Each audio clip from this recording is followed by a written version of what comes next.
those gorgeous pictures. In the background you see the Red Square, the outskirts of the Red Square in Moscow. Illuminated by night. It's December late at night, cold, so I won't make it too long.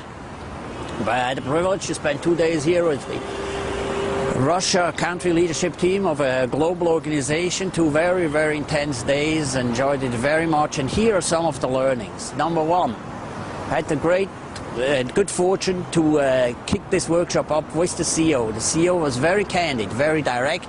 He established a baseline. He said candidly why we were here, what challenges he had been observing, and also he illustrated it with some practical examples. So we're not general statements, but they were very, very well documented. It gave us a terrific start into this workshop. Number two, and you may think I'm stating the obvious, but shared objectives and shared rewards are key. And the higher we go into the hierarchy in many of the organizations, when we go through our team maturity assessment checklist, the higher we go, the more often we discover that those objectives and those rewards are actually not clearly defined, and the team by itself has not been considered. Oftentimes those teams are cross-functional, or they're different business units or different divisions, and they have very clear objectives for the divisions, but when you take the overall team objectives have less clearly been articulated, and oftentimes the awards are not aligned with the objectives of this leadership team. Very important to not overlook that.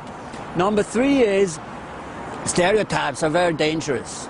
We analyzed from far before I came here what the problem could be. I mean, the executives at headquarters shared it with me, and the danger is high that you fall into stereotypes. We were thinking, yeah, that's Russia, that's the way they were brought up, that's the way, you know, they interpret hierarchy and they make decisions. When I came here, I just discovered it's just a newly formed leadership team. It takes time to build teams, and it takes time to develop leadership. It's a process. You have to be patient, and you have to be able to listen and to communicate over and over again. And that's exactly what we did, and we had some very, very, very effective 2 days. I think the team today is very different as it was at the beginning of this week.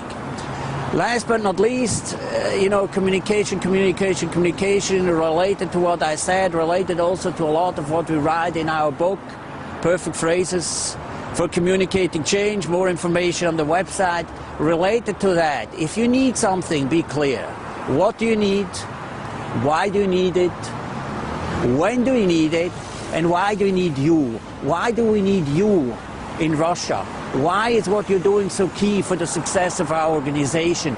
And why is it we are doing the things the way we're doing, and why is it we have those requirements from you? Okay, that's it for now. There's much more I could say. I may come back a little later, but for the time being, it's cold. I need to get warmed up a little bit. Good night. From Moscow and from Gershal, from People Energy TV. Bye-bye.